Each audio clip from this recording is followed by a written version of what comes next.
Welcome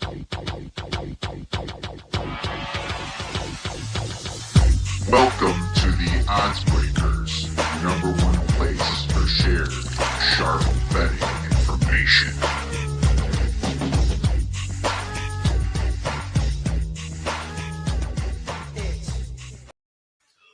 Day 2 at the Circa Las Vegas. How's it going, guys?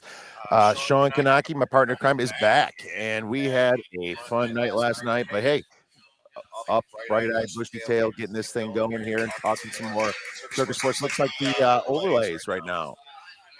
2,675 people in the millions. That's an overlay of $3.3 million and 8.4 thousand in the Survivor, an overlay of 6,586,000. I think Survivor's going to get there. I'm not sure about millions. I'm kind of back and forth with that. Sean, what do you think? Yeah, I think the millions is, just a little bit ahead of where we were last year, actually. And they ended up with, I think it was 500,000 or 600,000 on the overlay there. I think it's going to be right around the same. I don't think that one will fill up. So if you've got that one in mind, you're going to have a little bit of a better chance to win the money. The Survivor is going to fill 100%. And, I think we were talking to Jeffrey Benson yesterday, and he thinks they're going to end up with 18,000-ish entries in that one plus. So going to be a huge pot of money with that many entries. Obviously, probably going to be a couple splits in there at the end, as there was last year. But, if you want to come out and have a chance to become a millionaire, it's still better odds in the lottery if you have a good year sports betting. So best spot in the world to come enter is right here at Circa. Some great proxies, obviously. We had Matty on yesterday from footballcontest.com. Got his banner up behind us now. So there you go, Matty. Welcome to the party. Appreciate everything you do. So if you come out here, find those guys, Matty or Tony. They'll be down at the Circa Sportsbook. And you can get entered right here in Vegas and play from anywhere. And if you'd like to get in the Grandissimo, that thing already blew away the 1.5 million guarantee. That thing's at $2 million right now, 20 entries. You know who they're picking? They're all picking Denver. So if you just don't pick Denver, you're going to win, right, Sean? Yeah, it's one football team straight up, just like Survivor, right? And I don't think they're all going to be on Denver. I think we were talking yesterday. I think you're going to see some guys on the Cardinals week 1, and which I like. I think that's the right play, against the Saints. So. Yeah, you want to use the Cardinals early, Sean. that's just how that team is. They'll start off hot, and then Kyler Murray just tends to kind of fade or get hurt. In the middle of the year, right? And I think that the Cardinals, with the way they've drafted, it's just like a situation. But here's the thing: people are going to look at the Cardinals, Sean, and they're going to see that they play the Carolina Panthers in week 2 at home, which are going to be about 7.5 to 8-point favorites around there. I'm scared. I'm more scared for that game. I don't even want to contemplate that because, people are not going to pick the Lions against the Bears because they're going to save them. They're probably not going to pick the Eagles next week. The Baltimore Ravens are playing the Cleveland Browns. You know how division games go. I feel like people are going to save the Cardinals for week 2. So I think that might be smart to pick the Cardinals in week 1. Yeah, I think that's the right way to go. The Panthers, obviously, with Bryce Young, showed some things at the end of last year that he had some talent, after struggling and getting benched at the start of the year and then coming back in, getting the play later on.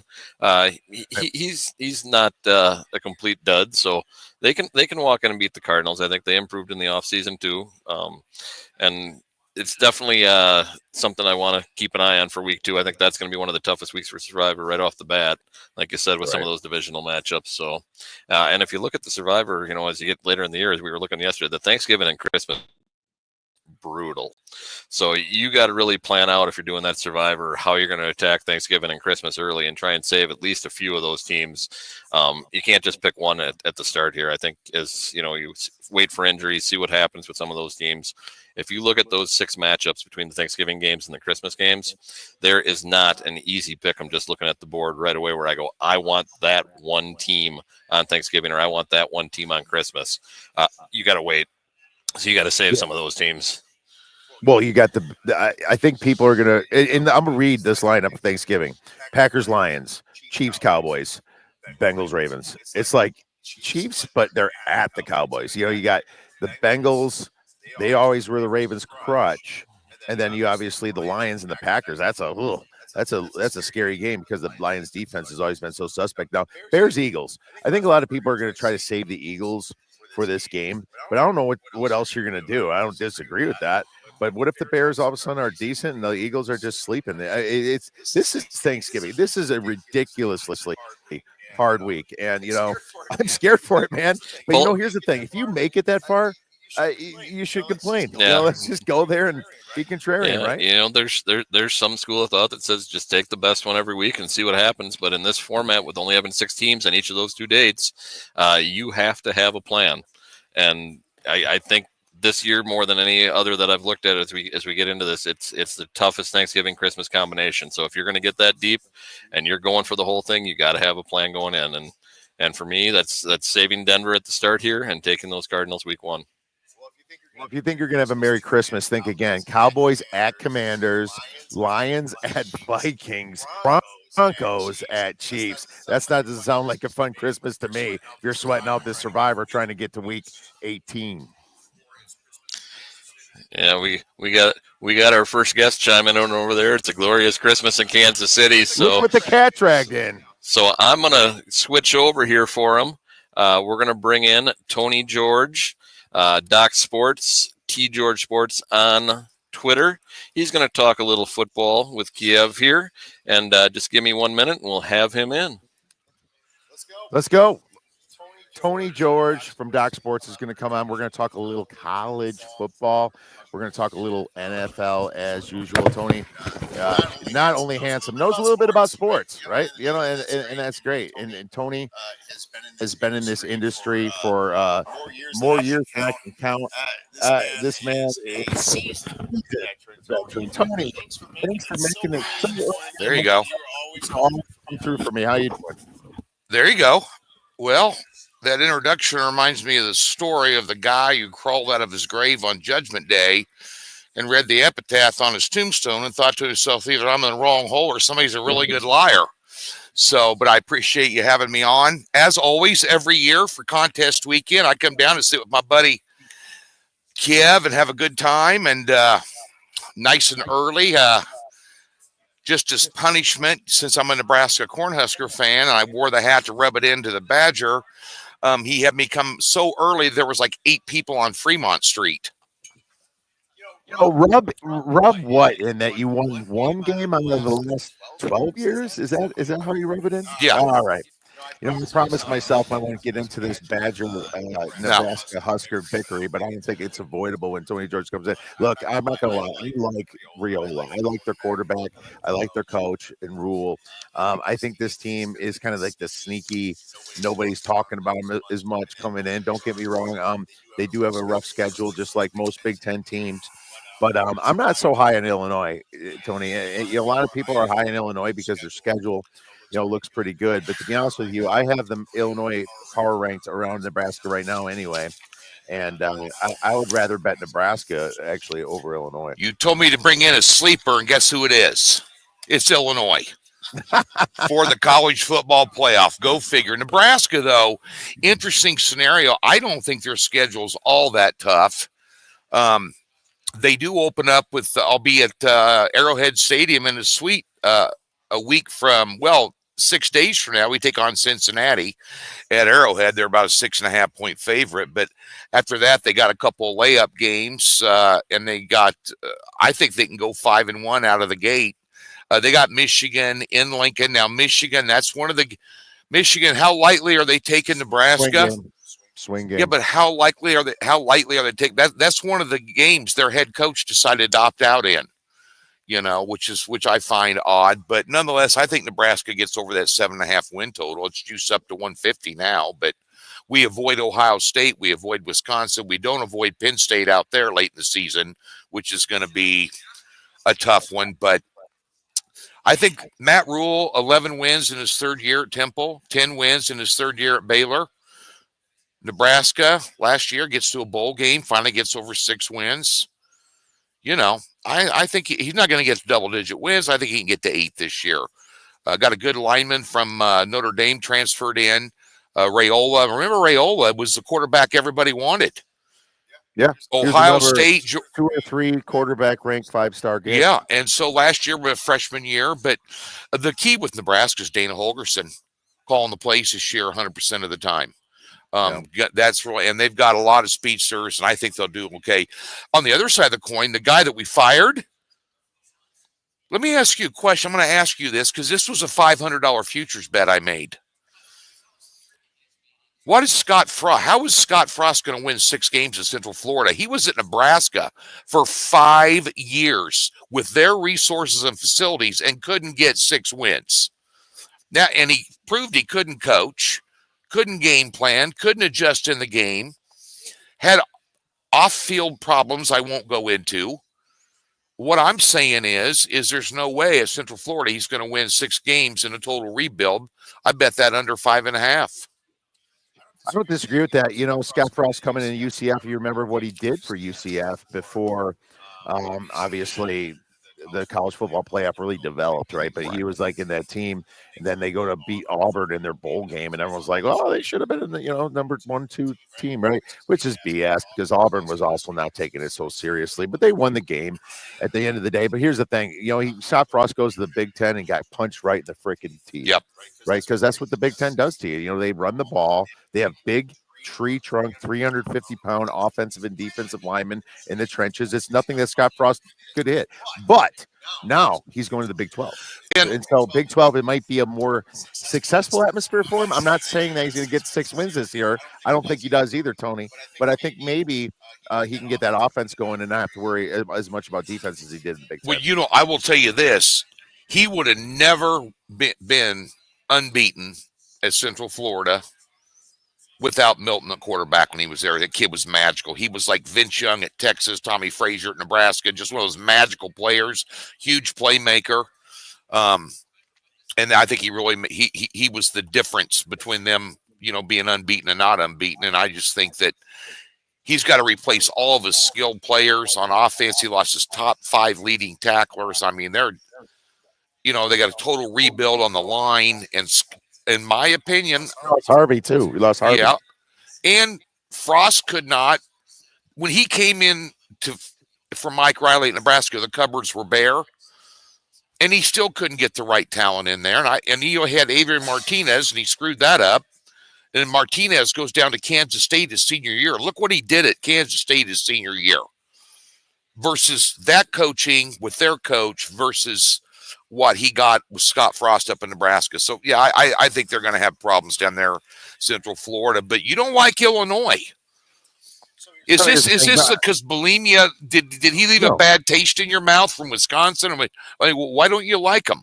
That Altmaier's a good quarterback. They got a ton of guys coming back on defense. Their schedule, they don't have to play Penn State, Oregon. They don't have to play Michigan. They get a host Iowa State. I mean, I think it lays out for them. I think they're going to be a team that's going to be in the hunt for, a Big Ten playoff spot. So here's the thing. I didn't bet Illinois under. I just think that there's a little bit too much discussion and hype. You're talking about a top 15 AP poll team when this team doesn't have the credentials to be up there. Look, when you're overlooking a team, that's what happens, right? You're playing a tough schedule. You have those cakewalks, and then you overlook a team like Indiana last year, and you get beat. I don't think Illinois is sneaking up on anybody this year. That's all I'm saying. Look, when they go to Washington, that's going to be a lot trickier of a game, especially after at Ohio or against Ohio State at home. When they go at Indiana this year, it's going to be a little bit difficult. Even at Duke is a little bit tricky on September 6th. For college football week 2 now. Very, very doable schedule. And at Wisconsin, of course, the Badgers have been down. Pickle's been not the coach, but here's the thing. They got rid of Longo. They got a new guy that's coming in from Kansas State as an offensive coordinator that's going to ring the ball, bring back the hippo package, bring back what Wisconsin does. And look, this Wisconsin schedule is the worst schedule I've ever seen them have at Alabama. They got like the 4 hardest teams. I'm not betting their season win total over. That's for sure. It's at plus money. Yeah. But, there's 2 things about these teams. Everyone hates Wisconsin. Everybody seems to love Illinois. How does that always work out when that's the consensus? Well, I don't. Well, by the way, just for the record, I don't hate Wisconsin. Wisconsin, they modeled their football program after Nebraska. Barry Alvarez played football with Frank Solich at Nebraska and went up there and modeled it, big offensive line, run the football, play good defense, nothing flashy, just smash mouth, used to be Big 8 football, but in the Big 10. And I don't hate Wisconsin at all. Last year, you had injury problems at quarterback so bad it was ridiculous, And I was just happy to see my Huskers slap you around. We were like 0-11 every time we go up. Every time we go up to Madison to play Wisconsin, you set another rushing record against our defense. So nothing ever changes. So it was nice to get a win. But another team you asked me to bring in some dark horses. There's two teams in the Big 12. There's one team in the Big 12 I think is going to make some noise this year, and that's Texas Tech. And they are a plus 400 shot here to get to, well, they're plus 450 right now on your board to get to the playoffs. This is a good football team. I like Morton at quarterback, 3,300-yard guy, 27 TDs last year. They can't allow 30 points a game this year, but their offense can put it up. So their defense has got to play better. But how good of a defense do you need in the Big 12? It's more of a wide open, which brings Oklahoma into the fray because they're going to have a really good defense this year. And that's in the SEC. That's another one I like. Can you believe the money they paid that quarterback to come in there from Washington State? $3 million to go down to Oklahoma to play quarterback. Mateer from Washington State. He's a playmaker. I think they're a dark horse in the SEC to make some noise this year. I think they are because nobody's expecting them. Going back to Texas Tech, there's no team that paid more money in the Big 12 for transfers this year than Texas Tech. They transfer in their whole defensive line. Right. Guys like Romeo Height, Lee Hunter. There's some pretty solid guys coming in now. If you look at the on-3 net ratings, they rank number 1 in net transfer portal. That's minusing what you lose. So, Texas Tech definitely poised to win. I think they're one of the favorites to win the Big 12. So I see what you're saying in that one. Yeah, Oklahoma. This team, I'm not so sure if Venables is a good coach. I think he's a good defense coordinator. I think he worked really well with Dabo Swinney, but the truth is that nobody is talking about them, and Dabo Swinney's on the hot seat. So this is a massive year for him coming in. Mateer coming in from Washington State had the easiest schedule of any of those top winning teams. So you do understand that he comes in. A lot of hype. He's making some stupid decisions, as we know, via Twitter and via, a little bit of sports betting talk with him. But I think that Mateer is a solid quarterback, but he is also going to SEC ball, so we'll see. And what's the intriguing team and I think, bear in mind, Oklahoma last year, they were sending in the water boy to play wide receiver in the season.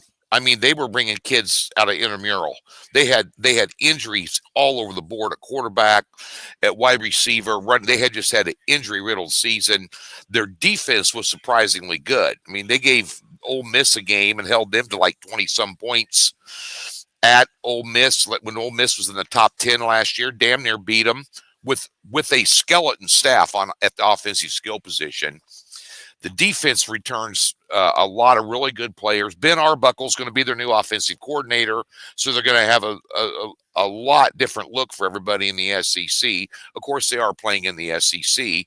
But again, you asked me to bring in dark horses. I'm bringing in dark horses, teams you better look out for this year.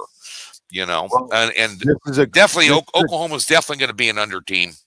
In some of their SEC games, you get a lot of numbers in the 50s and 60s. Oklahoma is going to be a team that's going to be able to throttle down a lot of good teams this year, and they're going to have to. If they win, they're going to be low-scoring games. This is a great segue to talk about odds to make the college football playoffs because we mentioned some teams that have numbers on them. Now, this goes all the way to 14-1, and a couple teams I'm not seeing is Oklahoma, right? Oh, no, actually, Oklahoma's there. They are at plus 550. Yeah. Texas Tech is in there. So I'm going to ask you this, Tony. Out of the favorites, and this goes all the way down to Notre Dame, and even LSU will count them as plus 110. Notre Dame minus 180, Alabama minus 200, Clemson, Oregon, Georgia, Texas, Penn State, Ohio State. Which team does not make the college football playoff?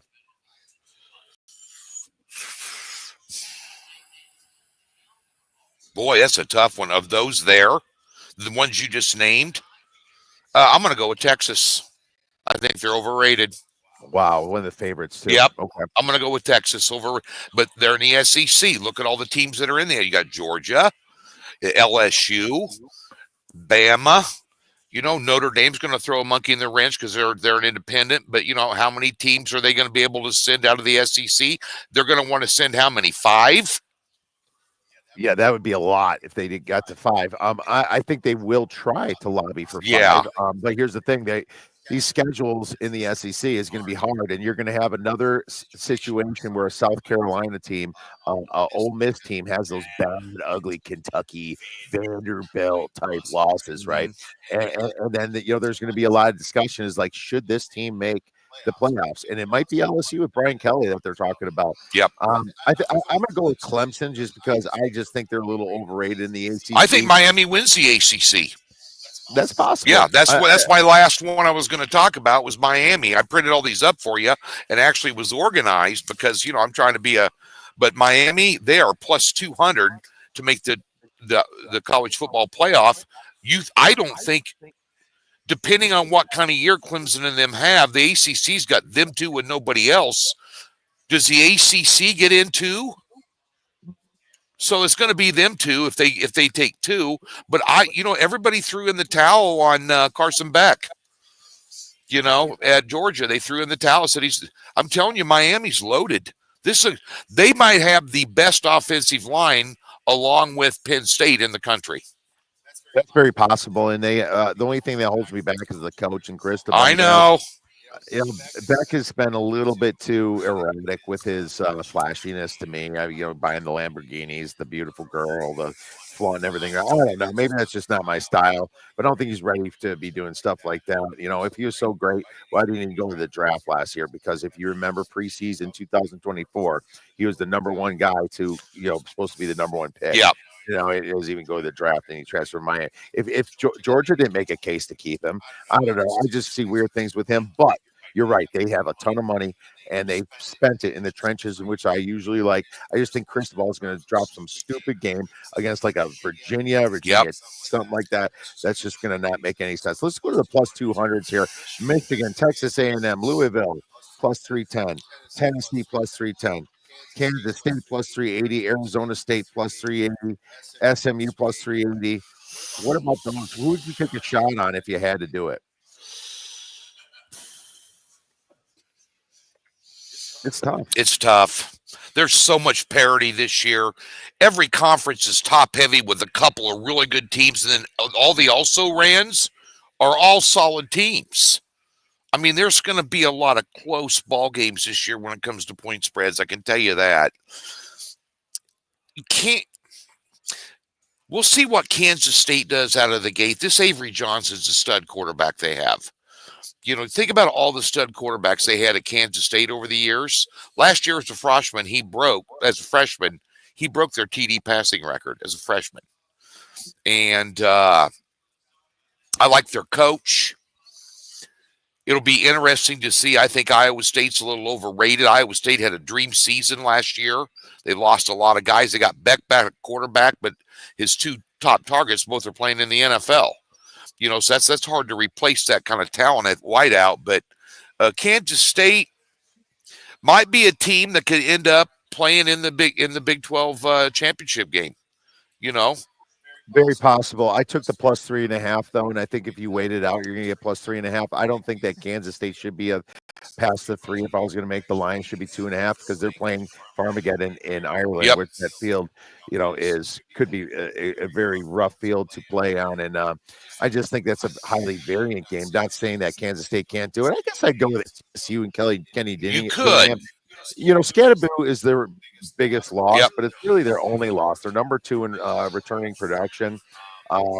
Levitt's been just amazing. It's like you saw the kid at Michigan State. Yep. I don't even know. I can't even tell the difference between when he went over there. It's almost like when Bo Nix went to Oregon. You're like, is this the same freaking guy? Right. You saw at Auburn? Right.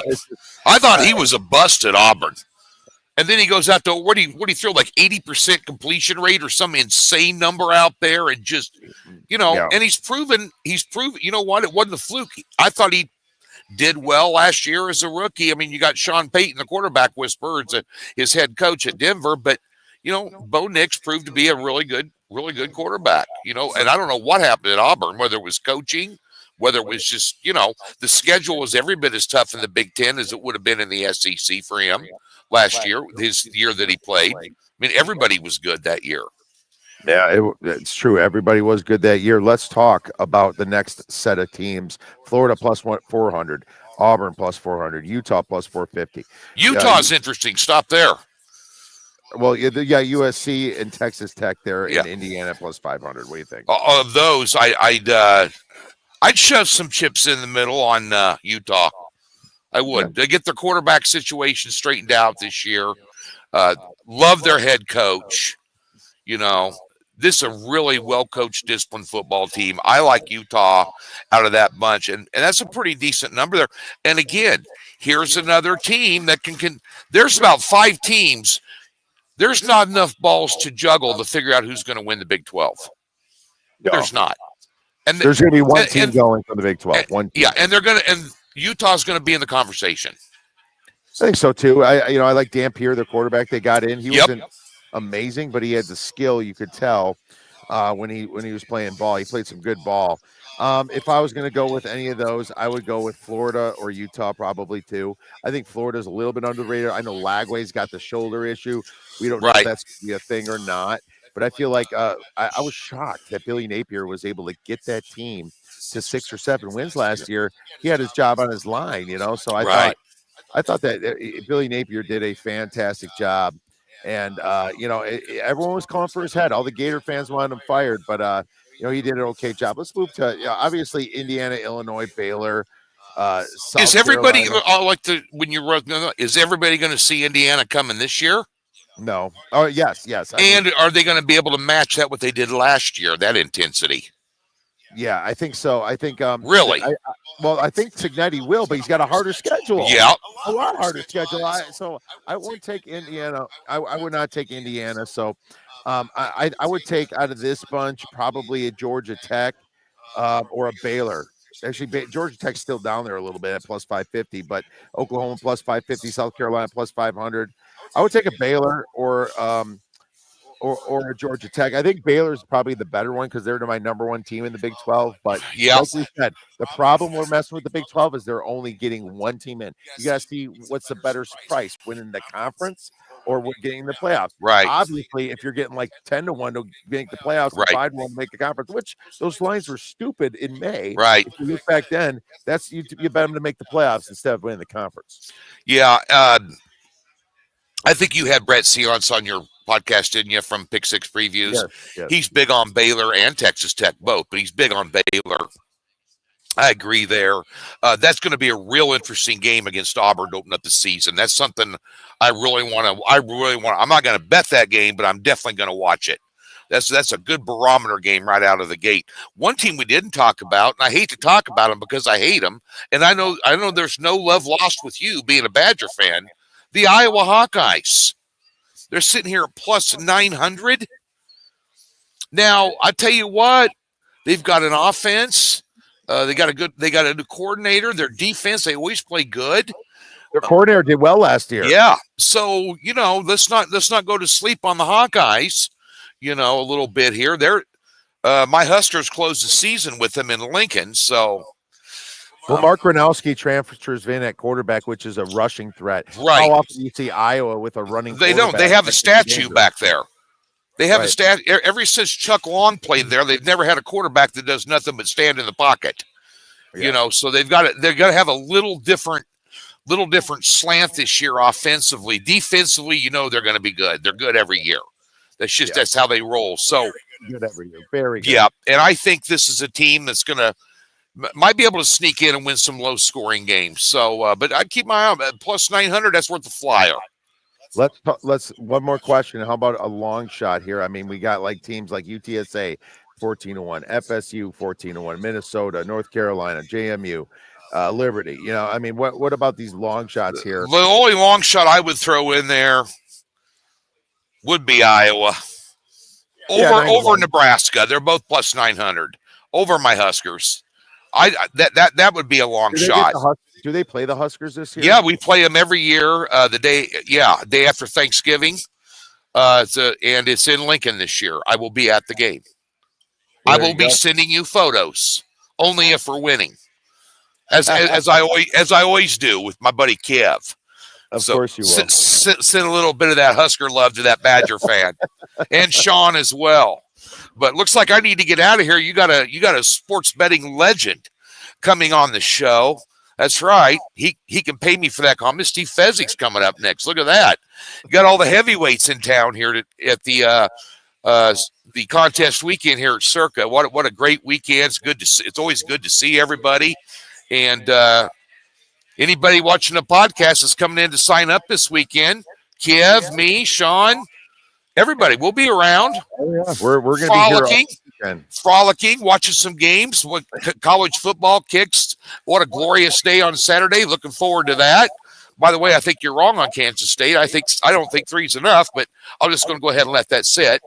All right, well, we'll be discussing this tomorrow over a couple of drinks at Stadium Swim, my friend. Thanks again, Tony, you betcha, for coming on in, and we'll be catching up shortly. I'm sure you got some other media interviews coming up here, so let's get going. All right, Tony George, everybody, follow him at George Sports. Contest weekend here. Everybody's coming into the Circa. Looks like Radio Row is starting to fill up. We have another great guest coming in. Mr. Steve Fezzik is preparing to come in right now. Quick update here. Yeah, looks like they moved it a little bit. 8,414 in the Survivor. Just 2,665 in minimum. As a sports bettor, I'll tell you this guy against I know you only get 5 games.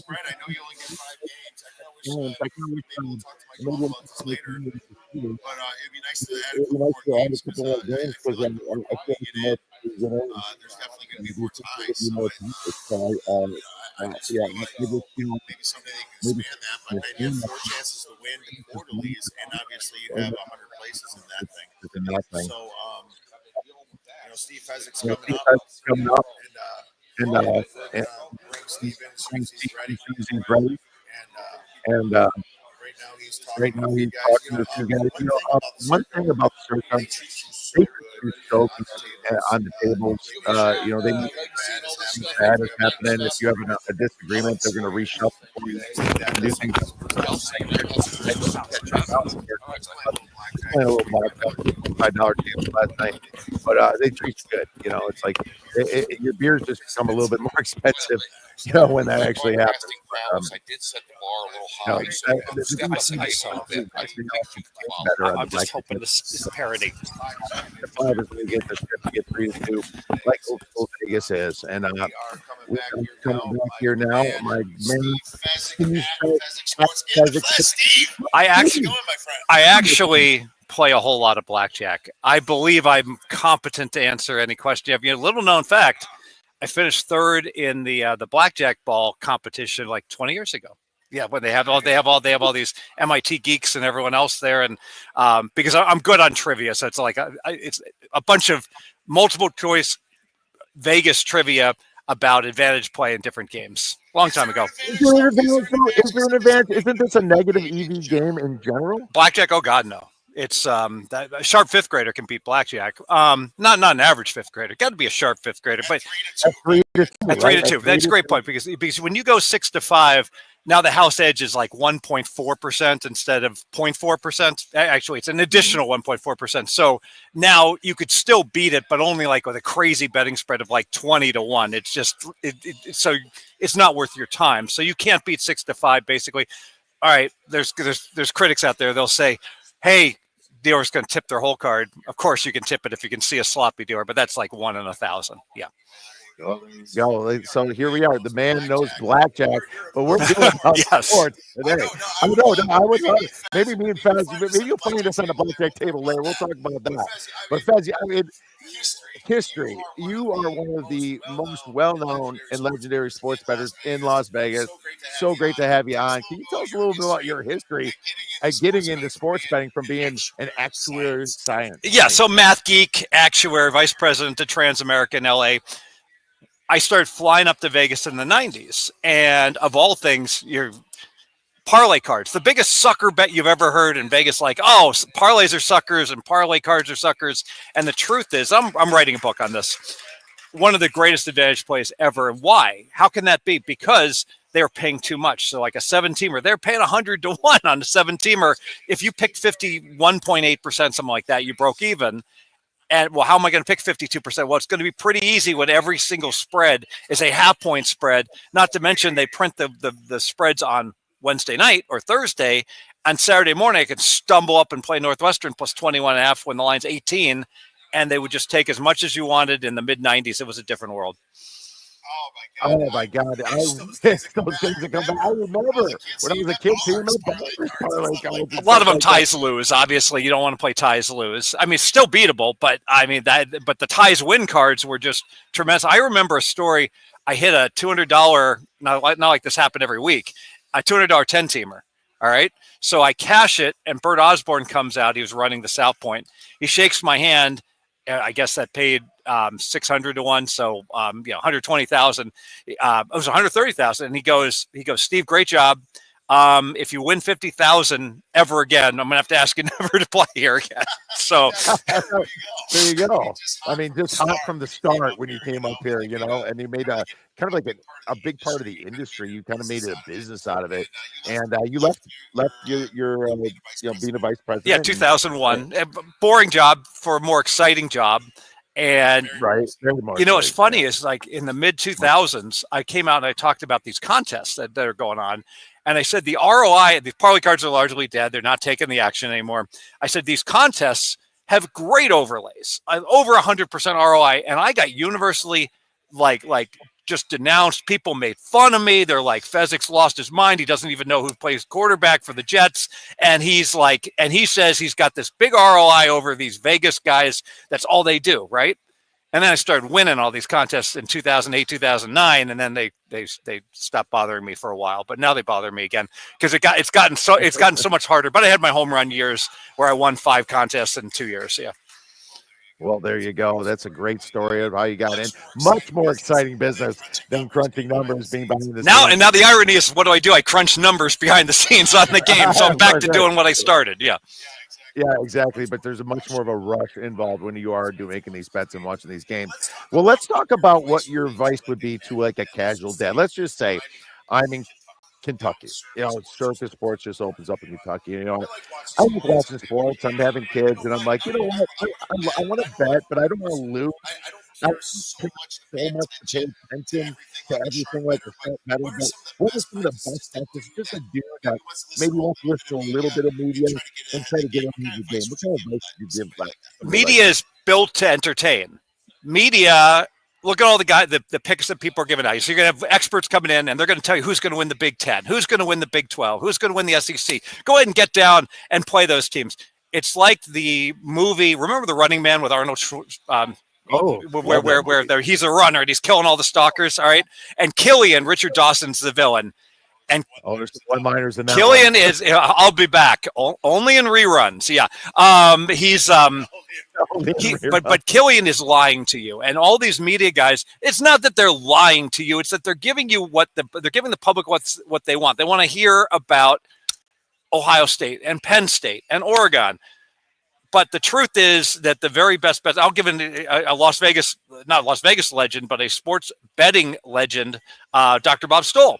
He gives out 8 best bets, college football. He wins every year, although he did lose last year. But he hits like 65% of these. Why? He's not betting on Ohio State's over-under at 10.5. He's betting on Jacksonville State under 6. He's going to where the markets are not efficient at all. He's going to the lesser conferences, and he's really attacking those teams and those sort of bets. So you would say that you want to be a little bit more contrarian in your thoughts. So you're listening. So I'm a dad. I'm driving home, thinking about what I'm going to bet on for tomorrow. Everybody's on. Let's just say Alabama. So maybe you want to look into it a little bit more. Start thinking about teams that can and might have a good coach and coming in and just realize that these teams are just not what ESPN say, not what sports say, not what NFL. It's interesting. I actually believe that the Alabamas and the Ohio States and the Oregons And the Michigans are what ESPN and everyone is saying. They largely get it right. So I don't think you can win being contrarian and betting against those teams. I would say the contrarian aspect is just focus on teams that no one cares anything about. Akron's, the Kent States, the Miami of Ohio's, the Buffaloes, a good example. So Buffalo, you blink and they were, I believe in Minnesota, they're a 16.5-point dog. You blink and now they're a 19-point dog. All right. You don't see, Penn State, Alabama lines move like that, like in their games. Yes. Well, hey, so, that brings us into market, because there's a college market. It's a little bit more volatile than the NFL market. But I want to talk a little NFL, being that this is an NFL show today because of Circa Sports and the wonderful contest that they put on for us. Fez, you're a market guy, man. How much do you, and the NFL's been called the most efficient market in sports betting, which is funny because I still think there's a lot of variance from the closing spread up many times. But, that's for any sport. You can say that. How much do you trust the numbers in the NFL? Are you like caring so much that the market says that, even though your power ratings or something's different? What do you go with? Oh my goodness. Unfortunately, my power ratings are a slave to the marketplace in many ways. So if you use my power ratings, you're not going to find many bets because it's going to calculate close to what the lines. Oh, but I'll give an example. I did a boot camp during the summer, and I explained to people, and I can do it right now in 2 minutes, how to build a basic NFL bottom-up handicapping method, all right? And what it consists of, start with a team's season win number, all right? So Miami's season win number is 7.5. Indianapolis' season win number is 7.5. So they're both one game below an average season win number. So what's their power rating? It turns out every half game you're below an average team is worth a point, all right? So they're both 2 half points, one full game below the average. So they're both -2s. The game's in Indianapolis. Indianapolis was a dog during the summer. Indianapolis has to be favored. Those teams are power rated equally. And now Indy is a favorite -1.5. So this does you no good right now. But if you would have been around a month ago, when Indy was +1.5, that would be a bet. But now it's not. So people are like, well, Fez, so you like Indianapolis? Like, no, I liked Indianapolis. You know what? Miami goes up to 2.5. And now I'll be teasing Miami +2.5 up to 8.5. It's all about the number. And I make a number, the market makes a number, and then I tweak it for situations, etc. Example, week 2, Green Bay's in a great situation against Washington.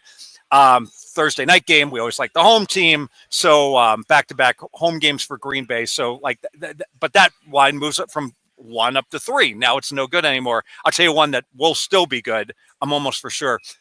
College, I'm more an NFL guy, but the college lines are off by more. Penn State, end of September, has a bye. And then they're playing Oregon. And Oregon's flying all the way across the country after another game. And Penn State's better than Oregon.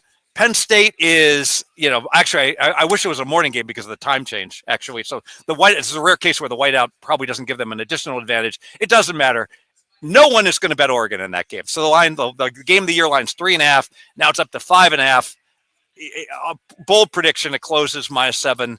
So there's a game of the year. Go ahead and bet that now. It's only going to go higher. We got a game of the year bet already from Fezzik Sports. I love it. So, going back to this. So there's got to be a time where your power ratings are off from the market, right? It's like, did you scratch your head? Do you adjust your power ratings to the market, say, I was wrong, or are you holding steady on your power rating?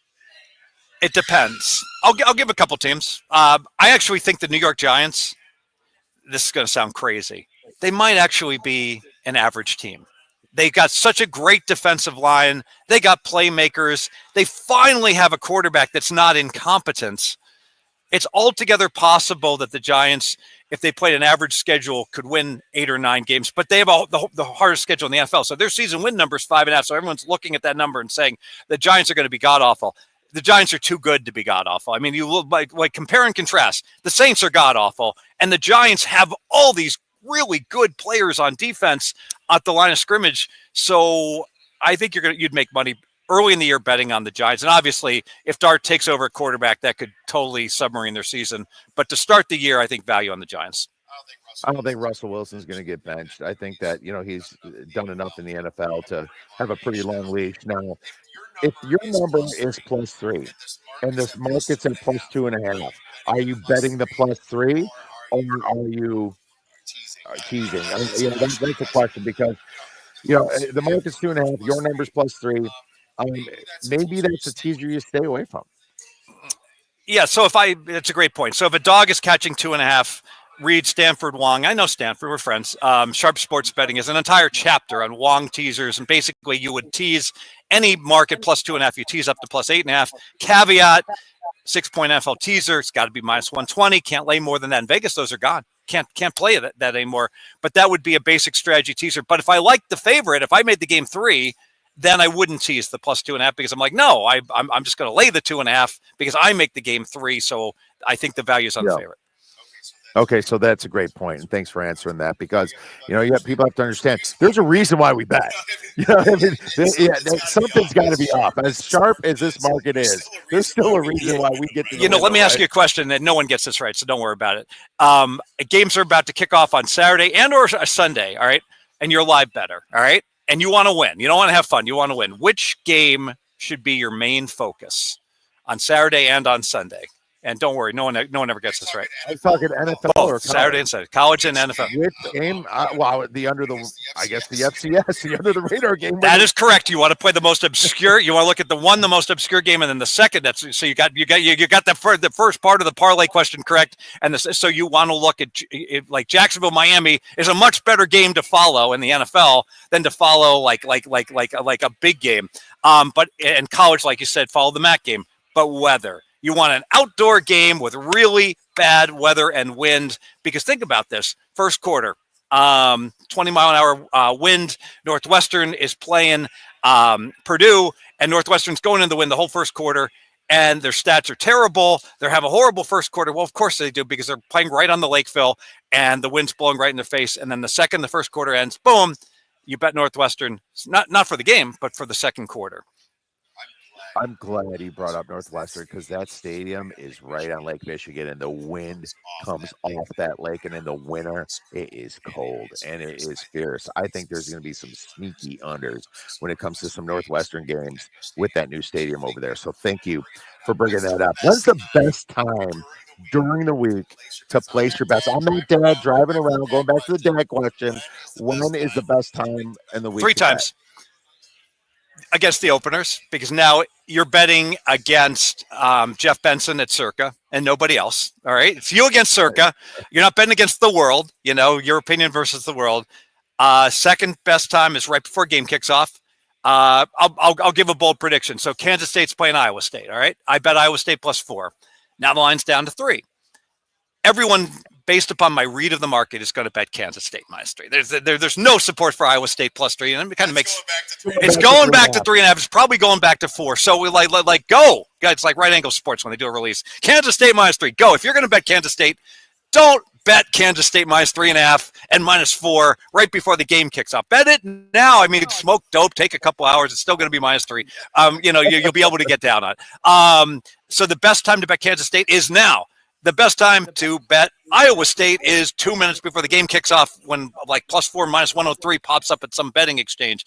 And the third best time is information. And this is really preseason football, right? All of a sudden, Josh Allen's not going to play for Buffalo. Bang, bet +3, bet +3.5. Well, now the line's 2. It's probably still good to bet against Buffalo, but you missed your really, really good bet with that information. That's great information because that's exactly what you do. As soon as the lines come out, you're playing against the books. You're not playing against the market. The market's efficient. I think the worst time to bet is probably Friday, Saturday, and of course these contests. That's the lines we're dealing with. We're dealing with the lines. The only chance you got is when the injuries finally come out, and that's or the lineups. The lineups come out. Exactly, spot on. You bring up a good point that some would argue, in many ways, the Friday afternoon lines, I know this sounds crazy, are more efficient than the lines at post. Why? Because there are games where the public just comes in and the line goes from like 9. It's been 9 all week and it goes up to 10, like a Monday night game. If a line's been 9 all week and the favorite closes 10, and you ask me, Fez, what do you think the line should be on that game? A lot of times I'll say, I think it probably should be 9 to 9.5. And this is just the public, that's pushing up to 10. Hey, how about these contests? Everyone, Survivor's so hot. All these videos. I mean, it's so much fun. But millions is where the value is. We're going to get an overlay on this million. So what I mean by overlay, they need 6,000 entries. They got less than 3,000. They're probably only going to get 5,000. So think about this. If you could play in a poker tournament, 5,000. That's Like, the what's lowest the I've heard. rake I got to pay? Oh, it's 16%. That's outrageous. I'm not paying 16%. It's like, no, you're not paying it. You're getting 16%. An extra, like, if an extra $1 million is being handed to all. Here, you play. Here's $1 million. Here's $1 million. Now, obviously, you have to win one of these prizes or one of these quarterly prizes. But there's a lot of prizes. It's not winner take all like Survivor. So it's much more likely you're going to get a piece of the pie. Top 100 pays. You got quarterlies. There's even booby prizes as well. So that's a great segue into contest season, Fez. You know, back-to-back Westgate contests. It was back to Hilton that back then. Champion right here. Fez, I mean, I can't even imagine repeating something like that. That is just an amazing feat that you pulled off. How many contests are you getting in this year? That's a great question. Because how far down do I go? Because it's really fun to play. I'll play them all. I'll play the station. To be fair, I'm not going to play the Grandissimo, just because I think I've gotten old. I'm on the wrong side of 60, and I'm like, boy, 100,000 a year, and I don't know if I'm going to live long enough to ever win the Grandissimo. You know, your hair looks like you're 45. You got the thickest hair. So yeah, the knee looks like I'm 90. But like. My advice would be go play the station, last man standing. Get 5 entries, $25 each, 5 entries for $100. Really fun, 1 pick a week against the spread, college football, NFL. Then you gear up, play them. Obviously, you got to play some millions at Circa because of the overlay. No way, I'm gonna play my 10 millions before I play one Westgate. I have to enter the Westgate, but the overlay is so much stronger in the millions. And then Circa Survivor. No one talks about this. This is unpopular. You probably shouldn't play much on the Survivor if the Eagles win on Thursday night. And the reason being is that you're going to wake up Friday morning. You're not playing the Eagles game, right? If the Eagles win, you're paying a rake. What's the rake? All these guys that went 1-0, and you're 0-0. You're at a disadvantage, even though you don't get to use the Eagles on Christmas. So that's a disadvantage. But still, I'd rather be 1-0 with the Eagles.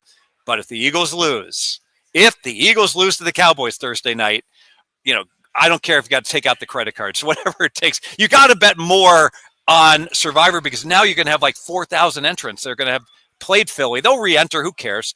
But there's $4 million more. Bingo! Right into the pot as an overlay. Isn't there like a trend on the Super Bowl champion wins but doesn't cover a lot of those weeks? Boy, I don't have the numbers, but they cover also. That Super Bowl champ has done very well. I don't care about, like, people do this all the time. They're like, the last 3 years this has happened. Don't care. I'm much more of a 30-year guy, trend guy. Although my friend Sean Hess used to say, he's like, Mountain West favorites are like 76% against the spread this month, Steve. And I'm like, well, shouldn't you look at the last 5 years and know what he says? Maybe, but I'm not giving the money back. He's just bad this month. Well, there you go, man. You know, maybe the Cowboys are the worst team in the NFC East because you're talking about the Giants a little bit. I'm wondering what the price on the Cowboys to finish 4th is. You know, I mean, who's going to step in? I mean, the Commanders, are they going to really sink all the way down to their 4th? Quarterback got hurt? They would. You know, it's like there's always it's always possible. You know what, that is all NFL teams, man. I'm sorry, there's not too many. Well, you bring up the Cowboys. A good point is how, like, look at what happens when Dak goes down. How far? I mean, that's a team that wins 12 games every year, and all of a sudden they just the wheels completely come off. With that injury, and that I mean, it could happen to Buffalo. Buffalo could win 5 games without Josh Allen. Sure. They could win 5 games, and that that's such a massive swing, and but it's funny. It's so funny. It's like that's why you take unders a lot because they always project these teams being 100% healthy throughout the full year. You know that's not going to happen. If you take the average, it's a really prudent point. We look towards unders instead of overs because there's 2 things going on. One is the injury bug. You can get hurt with the injuries, but also if you just average every team, they should average to 8.5. They play 17 games, right? But the actual average is 8.6. Now that sounds completely trivial, 1/10 of a game, but that's basically worth 10 cents of vigorous right there. But it's not that it should be 8.5 because teams can tie. And if you've been following this preseason, there's been a whole bunch of ties, obviously no overtime, but overtime only lasts 10 minutes. Bold prediction, we get 2 ties. And now all of a sudden the average team should be 8.4 and most books are dealing 8.6. What I mean by 8.6, they deal 8.5, a little extra vig on average to the over. So for every over you bet in the NFL in a season when you should probably have 3 or 4 unders. Oh, that's a great point. People have to think of those concepts when they're approaching the marketplace. Why did this not happen? Why did this not happen? Well, everyone's got a short lease and things are going to happen. So I agree with you. Look to the under, and sometimes at the very last minute is when you want to play those unders. I didn't play the Bears under yet, but I'm a Bears fan, but give me a 9, give me a decent price on a 9. That is so prudent because like what is the narrative? Oh my God, we have an adult in the room that's coaching the team, right? So now all of a sudden the Bears are going to have quarterback play, and you're seeing that number currently, that over under in the Bears is 8.5. You can play over right now at even money. It's going to be minus 125 by my prediction by the time they kick off, because the narrative is going to be, oh, the Bears, they've got all this talent, and now finally they got a coach that can put this together. Thank you. I agree. It is a situation where I think they're going to be such a rough start trying to get the concepts going. The jitters, new coach, you're going to see procedure penalties. You're going to see a lot of issues with that Bears. But I think later in the year, when they look terrible, might be some value when Ben Johnson, because I do like Ben Johnson. I think that's when you might want to attack or like possibly. That. And one thing, all of my opinions are worthless compared to seeing 2 weeks of data. Maybe we blink our eyes, and all of a sudden. Their quarterback can play, and their tight ends are catching touchdown passes, and their line. Look at Denver last year. Everyone was under 5.5. One thing about Denver, that's a great example. So Denver is like the poster child, and we all saw like the quarterbacks. I don't watch nearly enough of this. I should do more of this, but when you see like how cerebral playing quarterback is, and you see like a Bo Nix, and he's meeting with former quarterbacks and during the offseason trying to raise his game. And he showed up like when he was meeting with NFL teams, he'd bring a duffel bag full of football equipment. Whereas the other quarterbacks would meet with these teams tell me about the club scene and and social life. And it's like, here's a dude, he's like what Tom Cruise in the movie The Firm. He's just showing up at 6 a.m., before anybody else, day one on the job, put me in the film room, let me get to work. As opposed to, hey, let me remodel my swimming pool and buy my mansion and all that stuff like that when Ryan Leaf did, when he started. It's distractions are not good for an NFL quarterback. That's very true. Yeah, but what Fez says is right. There's going to be a team that nobody sees, and it's just going to come in. And that's not just NFL. That's college football, too. It's a situation where you throw everything, but then you have to feel like, am I just the echo chamber for everybody else that I listen to? There's a lot of questions that you have to ask yourself. And now you have to go through this exercise a lot, Fez, to just make sure I'm just not just agreeing just because it sounded good, I think that contrarian view sometimes, or just look at what this team has. Everyone's under the Badgers 5.5. It's like, I'm sure this team's seeing all the hate they're getting in the marketplace. That might give them some little bit of momentum. And I think that's a good reason why a lot of those dogs get in some of those big games. You got to think differently a little bit. Think like those kids are thinking. And you just don't know. Unless you've got a mole in the locker room. I mean, we've all played sports and been a part of teams and been with teams that overperformed or underperformed. And, when a team is all on the same page and they're all friends and they're all working together, then you get magic happen like that Loyola Final Four run where, and again, no NBA talent, but a bunch of players all playing together, as opposed to you've got a bunch of guys rowing in different directions. And the marketplace is always going to evaluate all the players and say, this is a really good team, not if they don't play together. Exactly. Great point. All right, Fez, got to ask you this. Got to ask you, what is the best week one survivor pick? Denver. And here's why. Obviously, everyone's on Denver. No, they're not. All right. No, they're not. In fact, because people love to play contrarian. They just love it. So the truth is Denver is clearly the optimal pick. And you know what? If 80% of the people were on Denver, it would be a crappy pick because you're not going to pick up much if you advance. Because if everybody played Denver, you should play something else. But my experience has been people like to be clever. They like to be contrarian. So, a great question is, will half the people have Denver in the pool? And I'll predict no. There'll be less than half. Will you go over? I'll go under for half. But I think that it's the Eagles for week one. People want to get the job done and buy in if they have to. And even though you should save the Eagles, is it going to be the Bengals, which is a dangerous spot? Is it going to be the Washington Commanders against the Giants? And the Arizona Cardinals, which I like a lot for the first week play, because I think the Cardinals, you want to get them out and done early. Arizona is truly the sharp square play. But sharp because it's contrarian, but square because you hate playing a road favorite. Like you're gonna be so. It kind of has the Bengals last year written all over it, right? Where it wouldn't shock you. We're at home. Yeah, it wouldn't shock you if Arizona found a way to outgain New Orleans by 150 yards, and there's a punt return, and now they're in overtime, and you're like, why didn't I just take freaking Denver when they're up 20-10, right? Denver was the big bully last year. They only beat one team. Take away that Kansas City game at the end where they played on third string. They only beat one team over 500, and that was the Tampa Bay Bucks in week 3. They were the big bully last year. I don't know. Don't get me wrong. Denver is the best play, in my opinion, for my power rating. But, man, I just feel like there's going to be a lot of people on it. And I can't play the Eagles. I definitely can't play Cincinnati. And I don't like the division game with Washington either. You want 2 ridiculous predictions? Like long shots? Absolutely. Please, lay it on. Giants make the playoffs. Denver wins the Super Bowl. With that schedule, did you think Denver wins the Super Bowl? My point, the Giants, it's a great point that the schedule is so hard, but maybe the Giants would be way better than expected, and Denver wins the Super Bowl.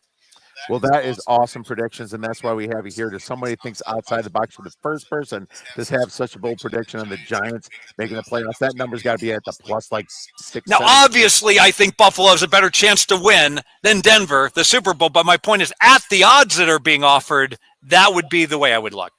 Everything is price dependent with Fezzik Sports because that's what he does. He crunches numbers. Fez, tell our listeners and viewers where they can get your great information and media. On X at Fezzik Sports. I do not have my own website. If you do want to buy my picks, they're available pregame.com. I want to go ahead and say this. Do not buy my picks unless you bet substantial amounts of money, a couple hundred per game or more. If you're betting $50, nothing wrong with that. Betting $20 a game, betting $10 a game. Just get my free stuff on Twitter at Fezzik Sports. Makes a ton of sense to me. Make sure you guys follow Steve Fezzik at Fezzik Sports, one of the sports betting legends in Las Vegas. Thanks for coming. Thank you for having me. We'll be talking this weekend. All right, friends. Well, that was Steve Fezzik and Tony George. What a great show. A lot of great market analysis coming in today. We are going to end this and come back with part 4 of our Circa contest weekend at the bottom of the hour at around 10:30, 10:40. We're going to have some more wonderful guests for you. Until then, we'll be talking soon, and go get some winners.